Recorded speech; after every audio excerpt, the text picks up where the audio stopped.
next thing we'll look at here is saving on housing. Now, this could be saving as a renter. This could be saving as a homeowner. And then if you're the homeowner, there's all these other things you got to do to maintain the home. So what are some ways we can save on the cost of housing? And even if you want to throw something out there as far as saving money when you're buying a home or selling a home, we'll take that too, because the biggest expense that most people have in their entire life is housing, right? That's on a monthly basis, that's on a lifetime basis, that's on a purchase price basis if you're buying a home, that sort of thing. Tori says, get a roommate, rent a room at your house. Absolutely, that's a great way to save on housing, make a little money in the process. Pay additional each month on your mortgage, Melanie says. Every dollar extra you pay towards principal saves you interest on that dollar for the rest of the life of the loan. Compare insurance company costs, Jennifer says. Yes, we ought to be doing that every few years minimum as things change over time. Maybe raise deductibles. We mentioned that on the healthcare, but higher deductible on both the home insurance as well as car insurance and health insurance. If you have a deductible option there, can make a big difference. Do repairs yourself, Gail says, as much as you can, the DIY. And if you're not a DIYer, then finding someone that can do good work, relatively inexpensive, is a very important thing as a homeowner. How else can we save on housing costs? Let's see, what do you think here? Saving on housing costs.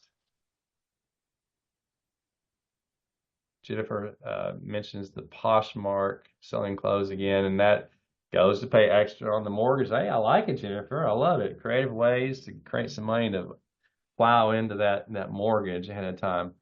Don't buy a house that will make you house poor, Michelle says. I love it. Yes, okay. That's sage advice, right? So many times I've heard, and there's lots of examples, but someone's paying maybe, I don't know, $1,500 a month in rent, and somebody says, well, that's just throwing your money away. Well, if you had a $1,500 a month mortgage, then you would get all this equity and stuff. And sure, I'm a big fan of home ownership, but that's so misleading. I mean, folks need to go into it with their eyes open. It's not a one-to-one comparison, right?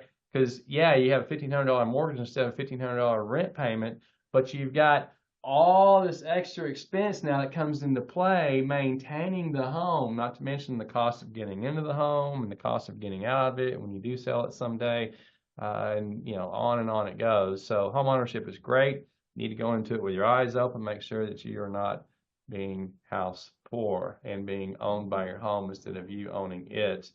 Charge your kids rent, Melanie says, when they're in college. Hey, I mean, I was thinking you were going for when they were in elementary school or something. How soon can we start that, right?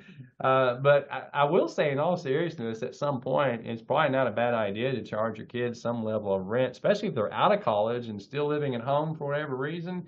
I do think there's something to be said to kind of helping them stand on their own 2 feet and get used to paying something. But again, that's a parenting decision, and I won't tread too harsh on that, but something definitely to consider. As Arte says, amen, taxes when things break, et cetera, people forget about all that kind of stuff.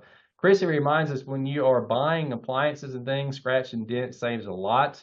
So that definitely can be part of the housing expense, and it is, right? You're having to buy all that stuff or replace it when things break. Bartering, David says, I love that. I mowed my neighbor's yard for him. He's an HVAC tech and did a summer checkup on my AC unit. This is me giving you high fives across the room here, David. That's a really great idea there that you have. I love all of these ideas coming in. Fantastic. All right, so saving on housing, as you're buying a house, we've got a whole workshop on that. And of course, you get into hundreds of thousands when you're talking about buying something, and tens of thousands easy that you can either spend more than you need to, or you can save when you're buying a home. So lots of stuff to consider there. And then, as far as just maintaining the home, the only other thing I would mention is landscaping. There's lots of things I guess we could talk about, but landscaping can become a big expense, and a lot of people really enjoy gardening and things, and that's great. That's kind of in the DIY side of things. If you're paying someone to do your landscaping, it's even more expensive. But if you're looking for plants and shrubs and flowers and perennials and things, just ask around. I know so many people that have a yard full of stuff, not because they went to Lowe's or the local nursery and got it, but because they just talk to family and friends. And so many people have things that, multiply and propagate and spread, and they'll give you some of their, whatever it is, hostas or monkey grass or this shrub or that. And so you can have a whole yard full of stuff without spending any money. But great suggestions on home costs.